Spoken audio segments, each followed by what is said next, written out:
الحمد لله نحمده ونستعينه ونستغفره ونؤمن به ونتوكل عليه ونعوذ بالله من شرور أنفسنا ومن سيئات أعمالنا من يهده الله فلا مضل له ومن يضلله فلا هادي له ونشهد أن لا إله إلا الله وحده لا شريك له ونشهد أن سيدنا وسندنا ومولانا محمدا عبده ورسوله أرسله بالحق بشيرا ونذيرا وداعيا إلى الله بإذنه وسراجا منيرا أما بعد أعوذ بالله من الشيطان الرجيم بسم الله الرحمن الرحيم قد أفلح من زكاها وقد خاب من دساها صدق اللہ العظیم۔ محترم بزرگوں اور دوستوں، اللہ رب العزت کا بے انتہا فضل اور اس کا کرم ہوا کہ اللہ رب العزت نے ہم سب کو دین کی بات پر یہاں جمع فرمایا۔ محترم عزیز بزرگوں اور دوستوں، یہ بھی اللہ کا بڑا کرم اور اس کا بڑا فضل ہوا کہ اللہ رب العزت نے ہم سب کو ایمان والوں کے گھر میں پیدا فرمایا۔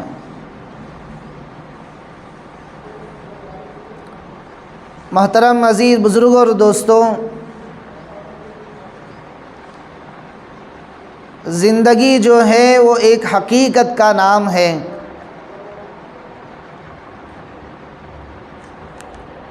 جس کو اللہ رب العزت نے دنیا میں گزارنے کے لیے اور ساتھ ہی ساتھ اس زندگی کو نیک اعمال کے ساتھ گزارنے کے لیے دنیا میں اللہ نے بھیجا ہے۔ محترم عزیز بزرگوں اور دوستوں، اللہ کے یہاں نیک اعمال کرنے والوں کی بڑی قدر اور قیمت ہے، اور پرہیزگاری اور تقوی اور طہارت کی زندگی گزارنے والوں کی اللہ کے یہاں بڑی قدر اور قیمت ہے۔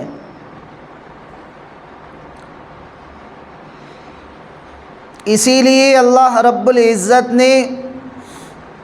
قرآن کریم کی بہت سی جگہوں پر نیک اعمال کے کرنے پر اپنی رضا کا اظہار فرمایا ہے،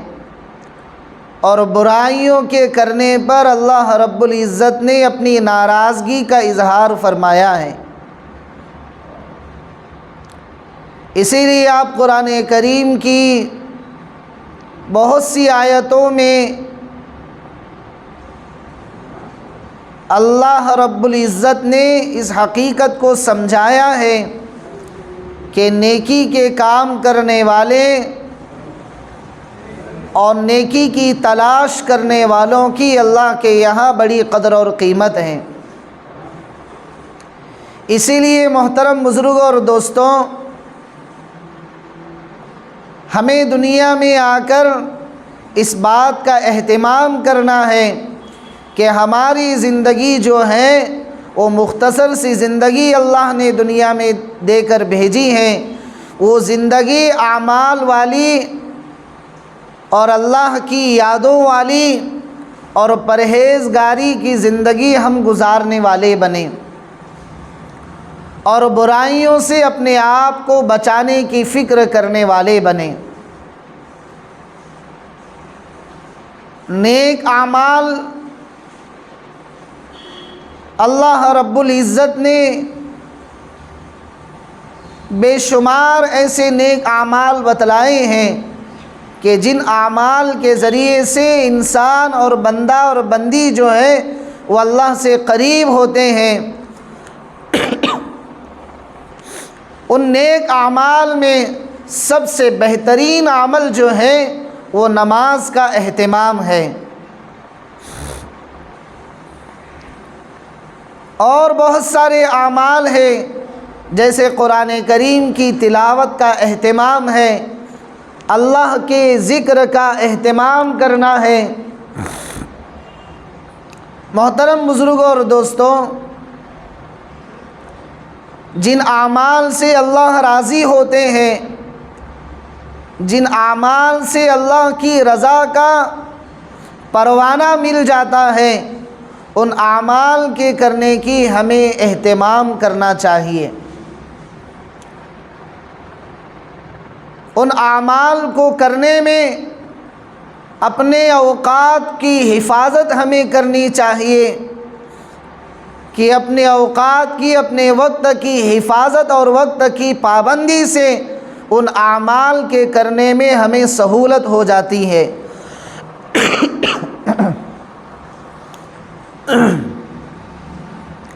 اس لیے محترم عزیز بزرگوں اور دوستوں، ہمیں پرہیزگاری کی، تقوی اور طہارت کی زندگی کے گزارنے کا اہتمام کرنا چاہیے، اس لیے کہ اس میں میری اور آپ کی کامیابی ہے، اور سب سے بڑی چیز کہ اس میں اللہ کی رضا کا پروانہ آدمی کو مل جاتا ہے۔ اسی لیے اللہ کے نبی صلی اللہ علیہ وسلم نے فرمایا کہ اللہ کی رضا کا پروانہ مل جانا یہ انسان کے لیے سب سے بڑی بات ہوتی ہے۔ محترم عزیز بزرگوں اور دوستوں، اللہ کے نبی صلی اللہ علیہ وسلم نے ہمیشہ اپنے صحابہ کی تربیت اس کسوٹی پر کی کہ ہم جو بھی اعمال کرنے والے بنیں ان اعمال میں اللہ کی رضا ہمیں مل جائے۔ ہمیشہ اللہ کے نبی صلی اللہ علیہ وسلم نے صحابہ کی اسی کسوٹی پر تربیت فرمائی۔ تو محترم بزرگوں اور دوستوں،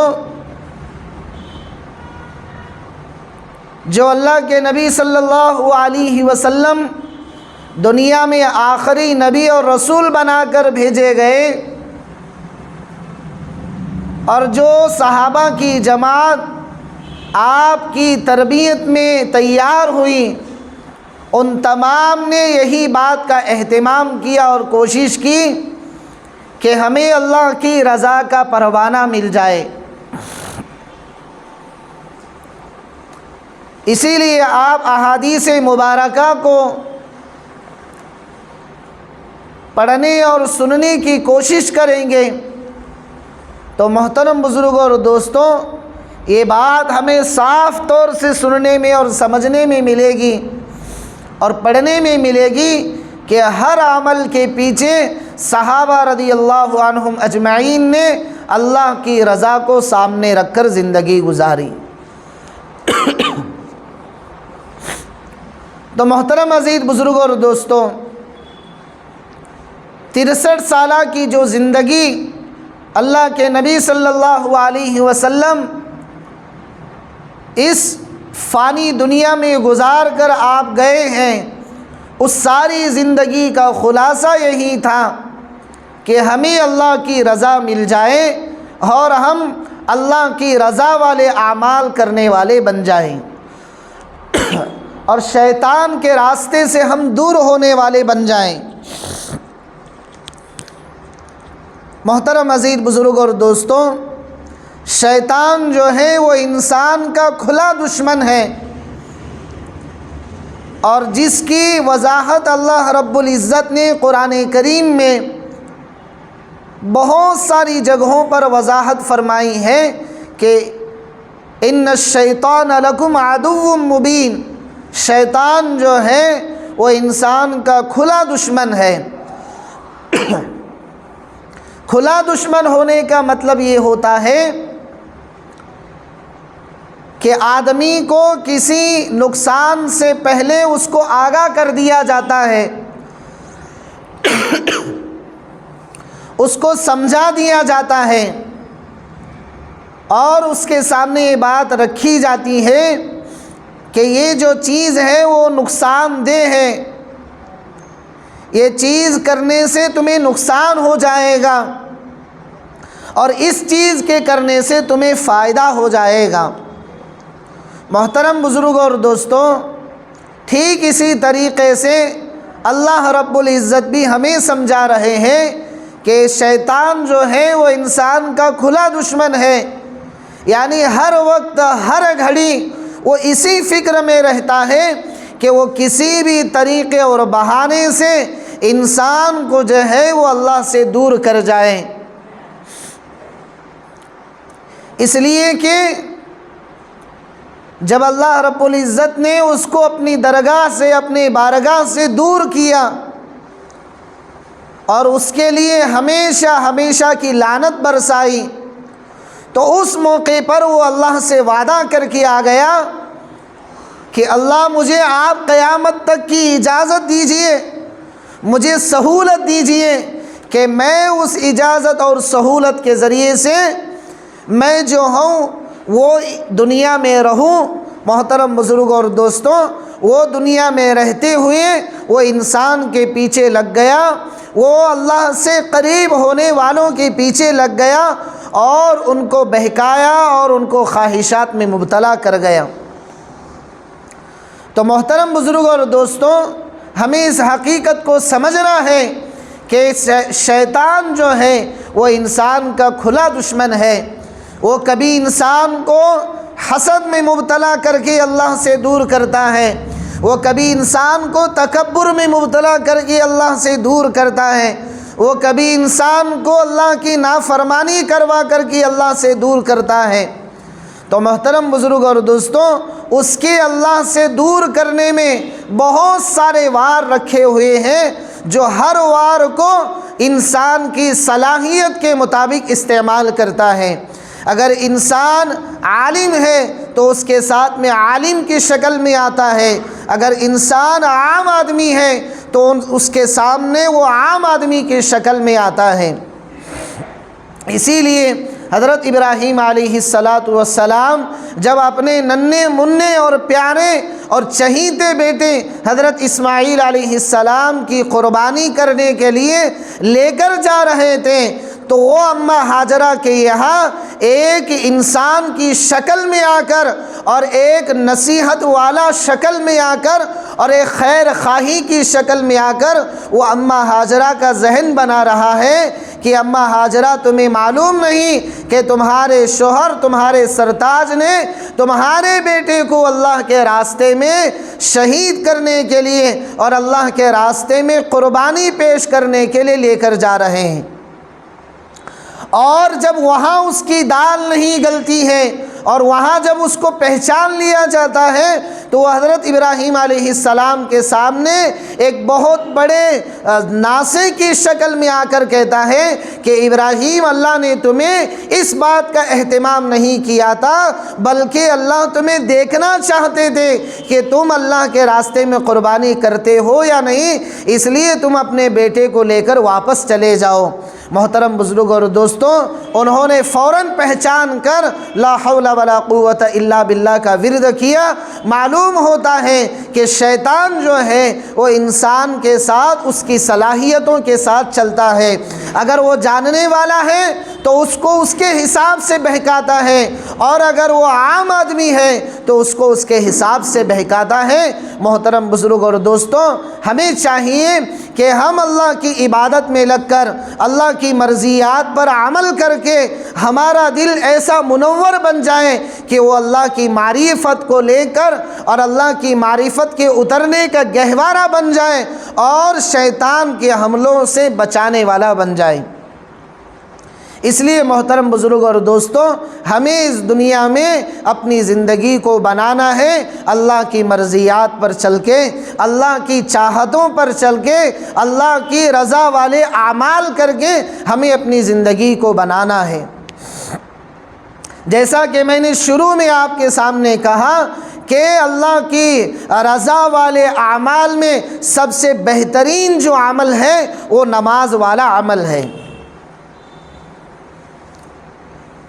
اسی لیے حدیث مبارکہ میں یہ بات پڑھنے میں ملتی ہے کہ اللہ کے نبی صلی اللہ علیہ وسلم نے فرمایا کہ تم نماز اس طرح سے پڑھو جیسا کہ تم اللہ کے سامنے کھڑے ہو، اور اللہ کے سامنے کھڑے ہو کر تم اللہ کی عبادت کر رہے ہو۔ اور اگر یہ مرتبہ تمہیں حاصل نہیں ہوتا ہے، اس طرح کی تمہاری صلاحیت نہیں بنی ہوئی ہے، اس طرح کا تمہارا دل ان چیزوں کو لینے کا ابھی عادی نہیں بنا ہوا ہے، تو کم سے کم ایسی نماز پڑھ کہ جس نماز میں تمہیں اللہ کا دھیان نصیب ہو جائے، اللہ کی یاد آ جائے۔ تو محترم بزرگوں اور دوستوں، اسی لیے اللہ کے نبی صلی اللہ علیہ وسلم نے فرمایا کہ میری آنکھوں کی ٹھنڈک جو ہے وہ نماز والے عمل میں ہے۔ قرۃ عینی فی الصلاۃ، کہ میری آنکھوں کی ٹھنڈک جو ہے وہ نماز میں ہے۔ اور ایک جگہ پر آپ نے ارشاد فرمایا کہ اسلام اور کفر کے درمیان اگر کوئی چیز فاصل ہے، یعنی کوئی چیز آڑے ہے، کوئی چیز دیوار بن کر کھڑی ہے، تو وہ چیز ہے وہ نماز ہے۔ اس لیے محترم بزرگوں اور دوستوں، ہمیں اللہ کی رضا والے اعمال کی کوشش کرنی چاہیے۔ ہماری زندگی کا ہمیں بھروسہ نہیں ہے کہ کب زندگی کی ہماری شام ہو جائے، کب ملک الموت کا بلاوا آ جائے، کب اللہ کے یہاں جانے کا موقع آ جائے۔ محترم بزرگوں اور دوستوں، اس موقع کے آنے سے پہلے ہم اپنی اس زندگی کے اوقات کو غنیمت سمجھ کر اس کو اللہ کی مرضیات پر لانے کی کوشش کرنی چاہیے۔ اسی لیے اللہ کے نبی صلی اللہ علیہ وسلم نے ایک جگہ حدیث مبارکہ میں ارشاد فرمایا، الکیس من دان نفسہ وعمل لما بعد الموت والعاجز من اتبع نفسہ ہواہا۔ اللہ کے نبی صلی اللہ علیہ وسلم ارشاد فرماتے ہیں، سب سے زیادہ سمجھدار، سب سے زیادہ باشعور، سب سے زیادہ عقل مند، سب سے زیادہ ہوشیار اور سب سے زیادہ چالاک آدمی اگر دنیا میں کسی کو آپ کو دیکھنا ہے تو اللہ کے نبی صلی اللہ علیہ وسلم فرما رہے ہیں وہ آدمی ہے جو موت سے پہلے موت کی تیاری کر کے دنیا سے آئے۔ کتنی بہترین حدیث آپ فرما رہے ہیں، الکیس من دان نفسہ، سب سے سمجھدار، چالاک، باشعور، عقل مند جو آدمی اگر آپ کو دنیا میں دیکھنا ہے تو وہ لوگ ہیں جو نیک اعمال کی فکر کر کے نمازوں کے اہتمام والی زندگی گزار کے اللہ کی مرضیات کی زندگی گزار کے دنیا سے چلے آئے اور اللہ ان سے راضی ہو جائے۔ یہ سب سے زیادہ سمجھدار لوگ ہیں۔ الکیس من دان نفسہ، جو اپنے نفس کی چالاکیوں کو سمجھے، شیطان کے وسوسوں کو سمجھے، شیطان کے ورغلانے کو سمجھے، تو محترم بزرگ اور دوستوں، یہ دنیا کا سب سے سمجھدار اور عقل مند آدمی ہے کہ وہ دنیا میں رہتے ہوئے دنیا کے بعد کی جو زندگی ہے، موت کے بعد کی جو زندگی ہے، اس زندگی کی تیاری وہ اس دنیا میں رہتے ہوئے کر کے آ جائے، وہ سب سے زیادہ سمجھدار آدمی ہے۔ محترم بزرگ اور دوستوں، آج میں اور آپ سمجھدار اس کو کہتے ہیں جو دھوکہ دے، میں اور آپ سمجھدار اسے کہتے ہیں جو سب سے زیادہ جھوٹ بولتا ہو، میں اور آپ، ہمارا معاشرہ، ہماری سوسائٹی، ہماری برادری اس آدمی کو سب سے زیادہ سمجھدار کہتے ہیں جو آدمی سب سے زیادہ وعدہ خلافی کرتا ہو، جھوٹ بولتا ہو، دغا دیتا ہو، معاشرے میں تعفن پھیلاتا ہو، سود کا استعمال کرتا ہو۔ اس چیز کو ہمارا معاشرہ سمجھدار کہتا ہے، اور اللہ کے نبی صلی اللہ علیہ وسلم جن کے صدقے طفیل میں اللہ نے کائنات کو بنایا، مجھے بنایا، آپ کو بنایا اور دنیا کے سارے نظام کو بنایا، اس نبی کی زبان سے بات آ رہی ہے کہ آپ نے فرمایا سب سے زیادہ سمجھدار اگر دنیا میں کوئی ہے تو وہ ہے جو موت کے بعد کی زندگی کی تیاری دنیا میں رہتے ہوئے کر کے آ جائے۔ اسی لیے آپ اللہ کے نبی صلی اللہ علیہ وسلم ایک دوسری جگہ آپ ارشاد فرماتے ہیں کہ الصادق التاجر الصدوق الامین مع النبیین والصدیقین والشہداء۔ اللہ کے نبی صلی اللہ علیہ وسلم فرما رہے ہیں سب سے زیادہ سچا سمجھدار تاجر، بزنس مین، اگر وہ دنیا میں امانت کے ساتھ، سچائی کے ساتھ دنیا کے اندر وہ اپنی زندگی گزارتا ہے تو اللہ کے نبی صلی اللہ علیہ وسلم فرما رہے ہیں کل قیامت میں اللہ رب العزت اس کا حشر جو ہے اس کو ایسے لوگوں کے ساتھ میں کھڑا کریں گے جو نبی ہوں گے، شہداء ہوں گے، سچے لوگ ہوں گے، ان کی صحبت میں، ان کی لائن میں، ان کی صف میں اللہ رب العزت ایسے آدمی کو کھڑا کریں گے۔ تو محترم بزرگ اور دوستوں، مجھے آپ کے سامنے یہ بات رکھنی ہے کہ ہماری جو بچی کچی زندگی اللہ نے ہمیں دے رکھی ہے اور جو موقع اور مہلت اللہ نے ہمیں دیا ہے، اس موقع اور مہلت کو ہم غنیمت سمجھتے ہوئے محترم بزرگ اور دوستوں ہم اس موقع کو موت کے بعد کی زندگی کی تیاری میں صرف کرنے والے بنیں۔ اسی لیے اللہ کے نبی صلی اللہ علیہ وسلم نے فرمایا کہ 5 چیزوں کو 5 چیزوں سے پہلے غنیمت سمجھ لو۔ نمبر 1، زندگی کو غنیمت سمجھ لو موت کے آنے سے پہلے،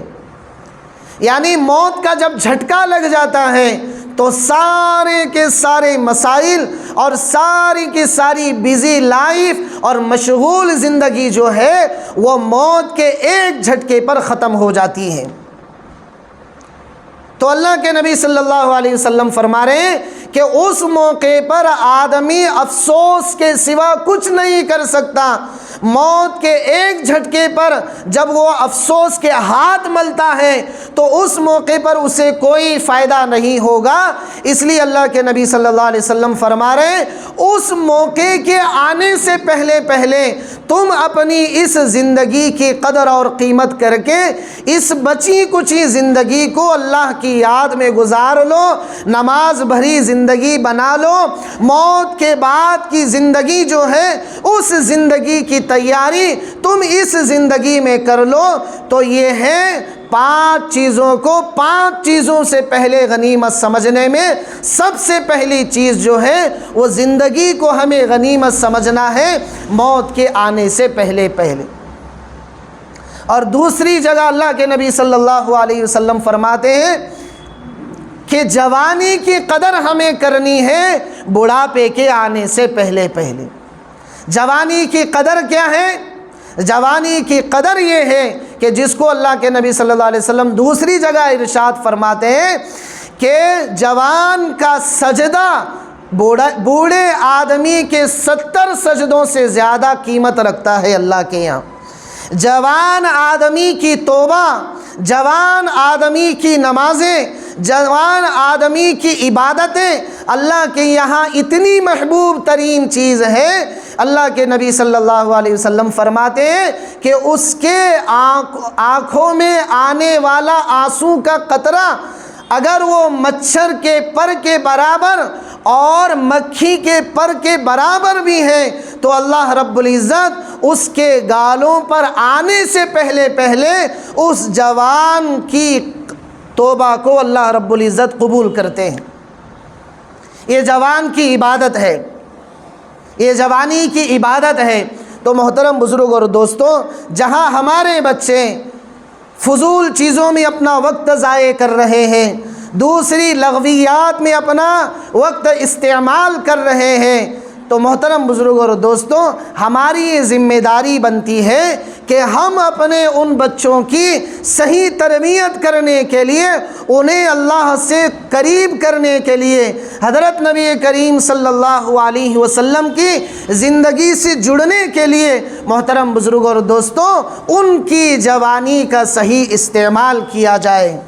انہیں قرآن سے محبت سکھائی جائے، انہیں اللہ کے نبی صلی اللہ علیہ وسلم کی پوری زندگی جو آپ 63 سالہ دنیا میں گزار کر گئے ہیں، اس پوری زندگی کا خلاصہ ان جوانوں کے سامنے آ جائے، اور وہ اللہ کے نبی صلی اللہ علیہ وسلم کی ایک ایک سنت کو اپنی دنیا اور آخرت کی کامیابی سمجھ کر اس سے محبت کر کے اس پر عمل کرنے والے بن جائیں۔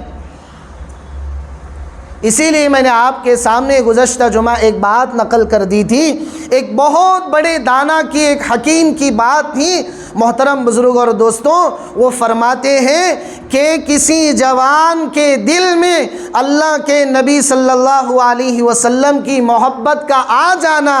اور اللہ کی محبت کا رچ بس جانا، یہ انسانیت کی معراج ہے۔ کیا ہے؟ انسانیت کی معراج ہے۔ انسان ترقی کر جاتا ہے، وہ دنیا کے جس عہدے پر بھی رہے گا، وہ اپنے آپ کو سب سے پہلے محمد الرسول اللہ صلی اللہ علیہ وسلم کا غلام سمجھ کر زندگی کے اوقات کو بسر کرے گا۔ وہ دنیا کے جس شعبے پر بھی رہے گا، وہ جوان اپنی زندگی کو اللہ کے احکام کے مطابق زندگی گزارنے والا بنے گا۔ محترم بزرگ اور دوستوں، یہ انسانیت کی معراج ہے۔ انسان اس سے ترقی کرتا ہے، وہ اچھا معاشرہ، ایک اچھی سوسائٹی، ایک اچھا خاندان اور ایک اچھا گھرانہ تشکیل دینے میں جس طرح سے دیگر لوگوں کی محنت کا حصہ ہوتا ہے، اس سے کہیں زیادہ ایک نوجوان کی محنت کا حصہ ہوتا ہے، جو ایک معاشرے کو اچھی سوسائٹی بنانے میں ایک بہت بڑا کردار ادا کرتا ہے۔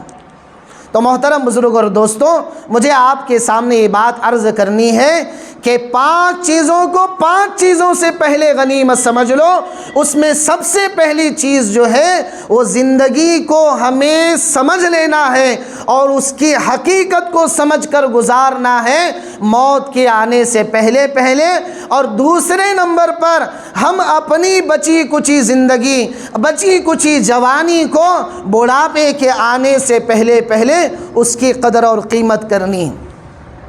اور تیسرے نمبر پر اللہ کے نبی صلی اللہ علیہ وسلم فرماتے ہیں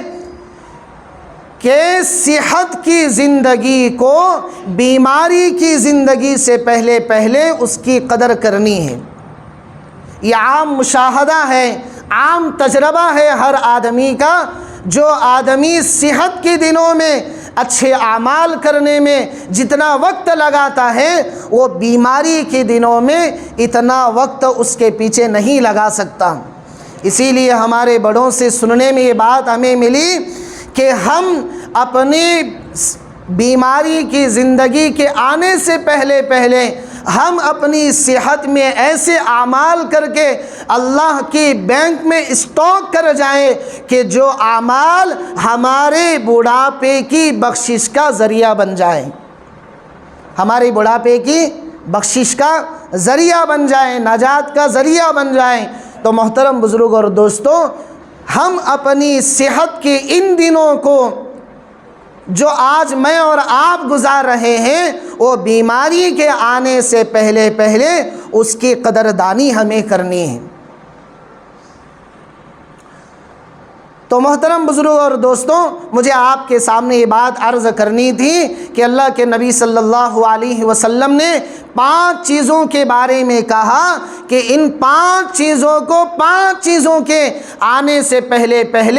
ان کی قدر کر لو۔ ان میں کی 3 چیزیں میں نے آپ کے سامنے رکھی ہے۔ محترم بزرگ اور دوستو، ہم بارہا اس حدیث کو آپ کے سامنے پڑھتے بھی ہیں، سناتے بھی ہیں کہ ہم ان 5 چیزوں کو جو ہے وہ اپنی 5 چیزوں کے آنے سے پہلے